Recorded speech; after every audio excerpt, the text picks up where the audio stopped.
Hello everyone, thanks for tuning into today's second video. We're going to have a look at the weather for the next 10 to 14 days. For today's second video, day 10.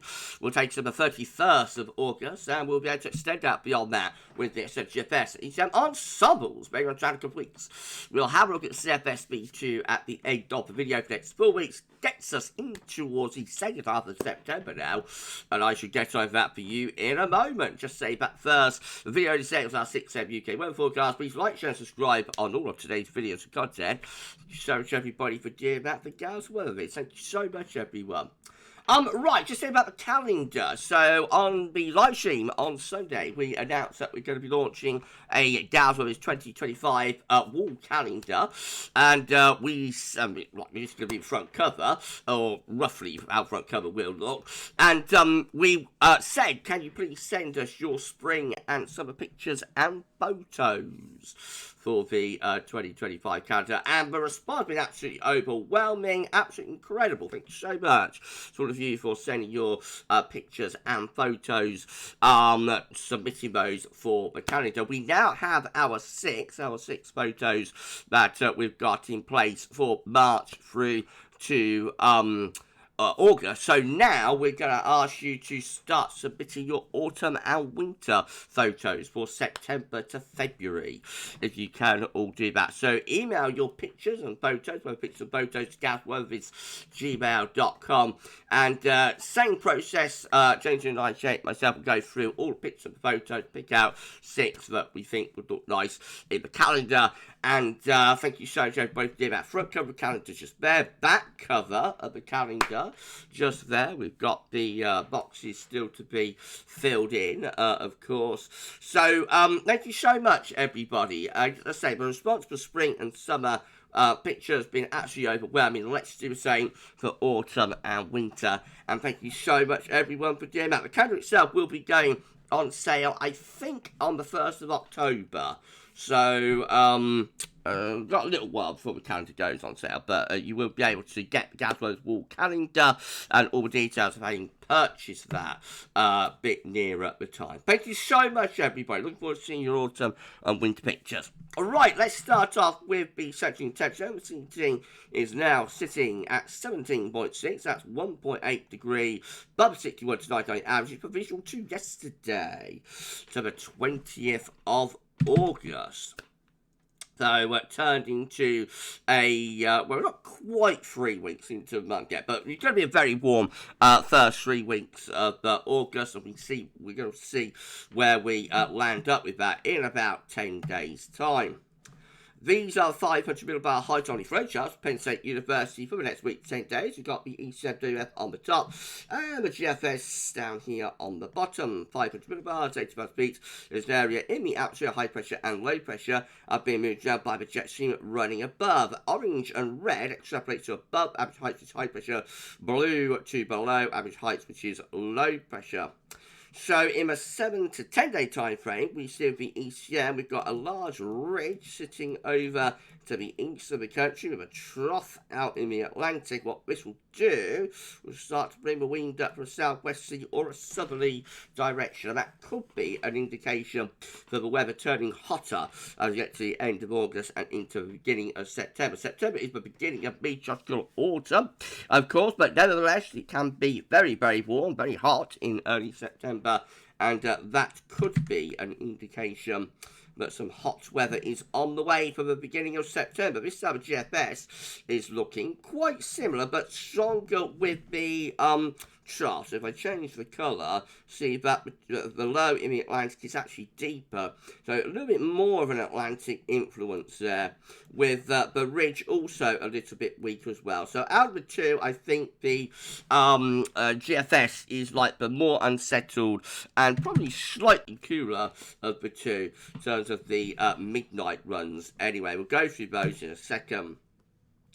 These are the GFS upper air temperature precipitation ensembles next couple of weeks. We're at London today. The red line is the 30-year upper air temperature average on London. Starting off below average at the moment. The upper air temperatures will be lifting up though, becoming warmer with the upper air temperatures in the next few days. That's associated with the remains of Hurricane Ernesto, of course. And then cooling down as we get to the end of the week and into the weekend. But next week we find the upper air temperatures really starting to take off there.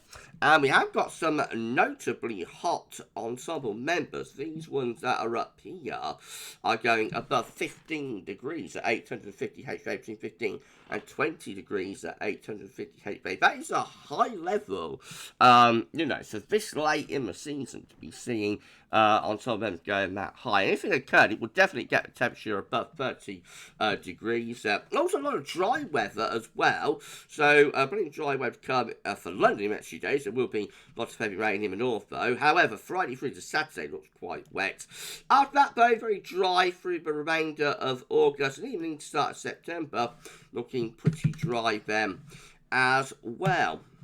Temperature anomalies from the 21st to 29th of August, so a little bit below average in the north, a little bit above average down in the south. And precipitation anomalies from the 21st to 29th of August, drier than average for England and Wales, wetter than average for Scotland and Northern Ireland. Latest wind flow map from earthnullschool.net looks like this. So the remains of Ernesto are just there.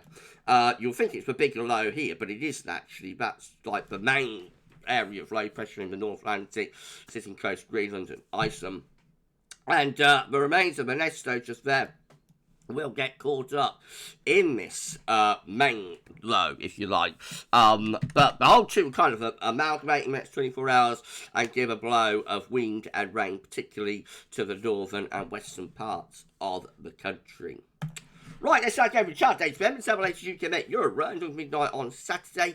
So by that point, we've got a trailing weather front and a developing area of low into the south that could bring some very wet weather through there. Meanwhile, further north, we've got lots of showers associated with this area of low pressure. By Sunday, it all simplifies out. Basically go into flat westerly flow, low pressure north, high pressure south, and we bring in flat westerly winds. On into Monday, Tuesday, and Wednesday, high pressure gradually building to the south and east with low pressure out to west. Winds shifting round to southerly direction, so becoming warmer and or hotter as we go through next week. Still quite unsettled maybe for the northwest, but should be reasonably dry down in the south. And then Icon looking like that. Again, it's unsettled as we go into the bank holiday weekend. But after that, high pressure starts lifting up from the south into next week, bringing drier, warmer, hotter conditions over and to the east of the country. With Wednesday, low pressure is out to west. So look, we'll get to midday next Wednesday. So by then, beginning to start seeing some low pressure easing in from off the land. So we'll be interested to see where we could go, where we would go beyond that if we could, but we can't. So we have got the high pressure up to the east of the northeast, but this low just here looks like it's heading in from the Atlantic. So Icon may be less convincing in terms of a notable hot spell at the end of August inside September. What about KMA? Let's have a look at that one. Again, flat westerly as we go through the weekend, and mostly dry in the south, showery in the north. Into next week, heights gradually building up from the south. So the KMA, yes, successfully getting the wind into the south there around the turn of the month, but only temporarily so. And then a trough of low pressure starts coming in from off the Atlantic quite quickly. And that could involve thunder as well, actually. There's some quite humid air coming up from the south with that. So the KMA, yes, it does successfully bring up that southerly flow, but very quickly breaks it down as it eases low pressure through the country. Right, GFS midnight run. Again, with low pressure northwest of Scotland, bringing this westerly through on Saturday into Sunday and Monday. Flat westerlies, high pressure south, low pressure to the north, winds coming in from the west. Into the middle of next week, lower pressure is out to west, and we're drawing up this southerly southwesterly flow, and then winds shifting around to the south as going to the last stages of next week, but still with low pressure close by. So that's touch and go as to how settled and hot that's getting. I suspect any heat will be most restricted to the extreme southeast corner, and most parts of the country remain closest area of low pressure in the North Atlantic there up to day 10. GFS midnight run. Beyond that, well, high pressure builds in into early September from the southwest. That looks quite warm. Not necessarily that hot, but does look quite warm. And then the high pressure eases back out into the Atlantic by the end of the GFS midnight run, suggesting wind possibly going to more of a northwesterly. What about 6Z in comparison? Again, we find that we're in a flat westerly flow on Saturday and into Sunday too. Early next week, bank holiday Monday, most driving south, a little bit more unsettled up in the north.